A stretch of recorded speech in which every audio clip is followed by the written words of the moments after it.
Hi, everyone. This is Dr. Alana DeGrassa, and I want to thank you all for being a part of BCM. You know what? I am so proud of all of you for being at this place where you are finally saying, you know what? I would like to pre-launch.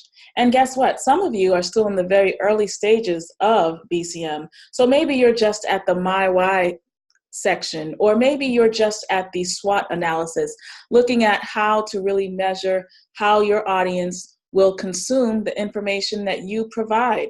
So I want to encourage you to always be on top of what the learning modules are for every week, even when we don't meet, because you know what? True mastery of a subject or an area of interest only happens after you look at it over again, and it finally gets in you till you know it and you feel it and you feel like, you know what, this makes sense for me, and you actually are able to then apply it. So here we are with BCM, and I want to say thank you so much for being a part of this exclusive community. We are growing, and we are continually helping individuals like yourself set new projects, create new entities, do new things. So I want to give you all a congratulatory virtual applause for everything that you have done up to this point. And today I want to talk to you about some strategies around how you position yourself in terms of how you communicate what it is that you do. So a lot of times, when I listen to individuals talk about what they do or what they're excited about, I listen to them, I look at them, and I wonder, where is their passion? You see, people will not only look at you in terms of how you appear, but they're actually going to absorb the information that you share with them based upon how clear your message is, based upon how captivated you sound, based upon your preparation to answer their questions, and on and on. And that's why it's so essential that today I give you some of my secrets in terms of being prepared to talk to, whether it's I'm giving a pitch, or whether it's I'm speaking to a small group of people, or whether I'm giving a large talk to maybe 1,000 people. I want to let you know that preparation is really a big part of making sure that you communicate what you do. So let's talk about it. Well, I shared this example that, when I first began turning on the Lights Global Institute, I started speaking to my couch. And I remember looking around in my living room and talking as though I was speaking in front of a group of people. You see, quite frankly, every entrepreneur remembers that first day that they actually showed up and took themselves seriously. Whether they pretended they were standing at a podium, or if they're artists, they were singing in front of a crowd. We all have had those earlier moments where we stood before no one and we began to profess whatever it is that we really wanted to do. But it was only with repetition and continuously showing up day in and day out that we recognized the difference between being someone who just looks like we made up something and someone who looks like they took the time to really craft and prepare what they want to say. So I want to ask you right now, if I were to stand in front of you and say, tell me your why. Tell me your why. Remember the first assignment we had, what is your why? I want you to take a moment. I'm going to pause here, and I want you to pretend that you were standing in front of a crowd. Could you tell them your why? I mean, could you really start out and say, hello, my name is so-and-so, and today I want to let you know that I hope to encourage you by, and I don't know what those 3 objectives would be, but could you pretend that you were standing in front of that client, that audience or group, and could you begin to process what you would say? Take this moment and try to do it right now.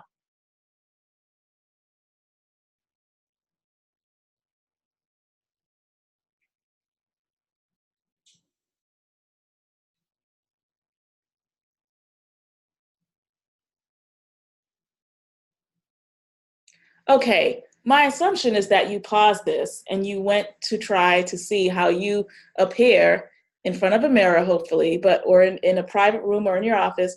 How did you do? Did you feel nervous? Did you feel awkward? Did you feel like you really didn't know what you wanted to say, even though you had it in your mind? This is why it's really essential that you memorize exactly what you want your potential client or consumer to know about what it is that you have to offer. Not only that, but let's talk about a few things. When people look at you when you speak, they look at a number of things.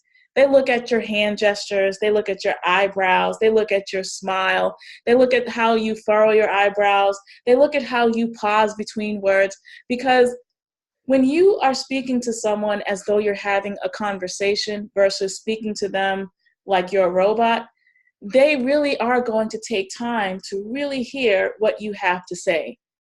So I want to encourage you, if you have not done so already, to revisit your why. But now I'm going to give you a tip.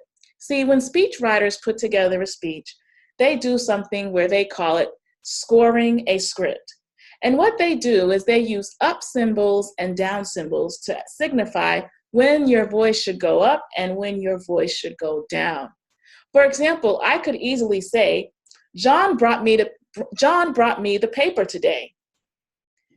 And if you listen to how I said, John brought me the paper today. But what if I said, John brought me the paper today?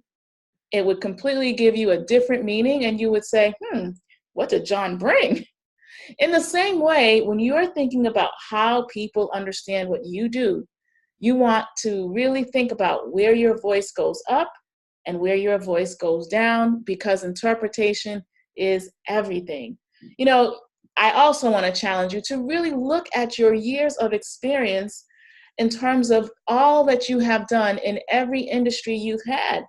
Sometimes when I talk to clients and I ask them to tell me about who they are with regards to the skills that they developed over the years and how it translates to what it is that they actually want to do, sometimes they just look at me with a blur. And that's because we just simply need to take a little time to really analyze our pros and cons, to really look at, wow, I'm really good at this, or I really gained the skill of compassion and ethics or listening based upon the years I've had doing this particular job. So your particular industry experience may not relate to what you're doing right now, but there are still skill sets and functions that still operate within that given realm. I remember I was speaking to a man who served in a profession where he said, oh, you know what, I flew planes and I did this and I analyzed this kind of data, but I don't see how that would relate to this new market that I want to get in. And I said, oh my goodness, that could have a lot to do with what you do, because in your one industry, it takes a certain level of skill sets or soft skills to be able to do what you do. And in most positions in any given industry, you usually have to be very consistent with that one particular area in order to be effective. So in the same way, I want you to do an analysis of all the jobs you've had. And you might not even consider the fact that you finished college, or maybe you worked at a job for 15 years, or maybe you were an assistant and you really didn't think that those skills were really necessary. Let me tell you, every skill set, every function will help you as you're doing what you're doing, because people relate to that. People can relate to working hard and long hours. People can relate to the feeling of inadequacies that they may have felt at a given time on a job. People may relate to stress and needing to be financially free. People may relate to the need to have spirituality as a backbone to get over, some emotional hurdles. So you really want to take time to ask yourself, what can I do to really understand my why even further, even deeper? Again, I asked you a few weeks ago, how many articles do you have on your desk about that given area that you say you want to make a solution to? You really should be a master of research. Take at least, an hour or two every other day to really download information from credible resources about the areas that you are focused on. You see, if you don't really have a strong anchor for your why, it'll be easy to give up. But when you understand that there are thousands of people dying because they don't have your solution, that changes the discussion. That changes your discourse. So I want to encourage you today to really show up for yourself. I want to encourage you to record yourself, record that why, get those articles, and get ready. And some of you are in beta stage, where you are really starting to craft a pre-launch. This pre-launch is going to allow people to experience you for the first time. So here are some other things to keep in mind.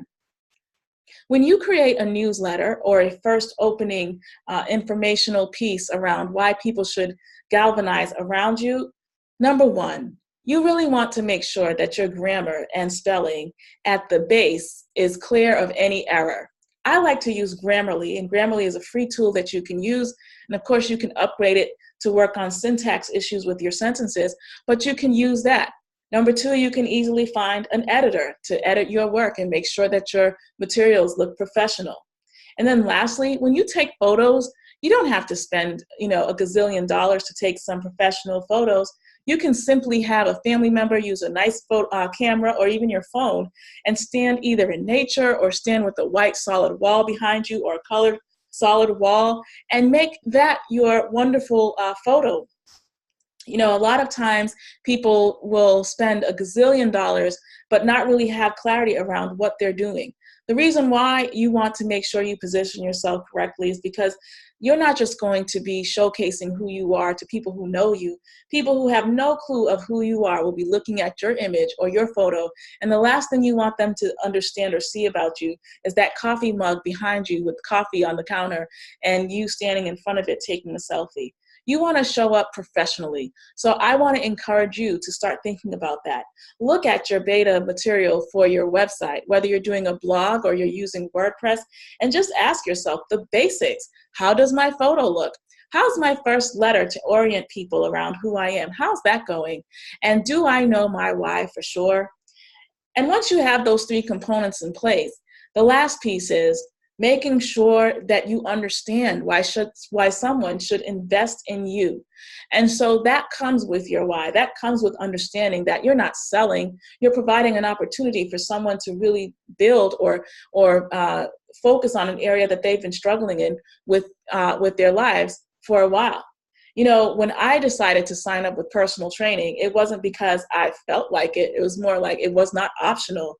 It's something that I work on consistently. But when I went to the gym and I found my personal trainer, there wasn't, I pretty much knew I wanted to sign up already. So there are people that already know they want to sign up with you. They just can't find you. And this is what we're doing. We're kind of getting your feet wet to realize you're coming in as a specialist, some of you as experts, some of you as industry leaders. And I want you to put your best foot forward and your best face forward and your best social media presence forward. Well, I have talked a lot. Guess what? If you have any questions with regards to this video, feel free to send me a message in the portal and I will be replying on Thursday. Take care. And don't forget, the International Women Build Confidence Conference is coming up, can you believe, on only 5 months away. And we are offering early bird specials. So make sure you inquire about the early bird special. Or if you're a new entrepreneur, let us know if you're interested in becoming a vendor, volunteer, or a speaker. Speaker proposals are due by May 30th. Just go to dralanadegrassa.com/women-events, and I would love to see you submit an application there. Take care, and we'll see you again soon. Bye-bye.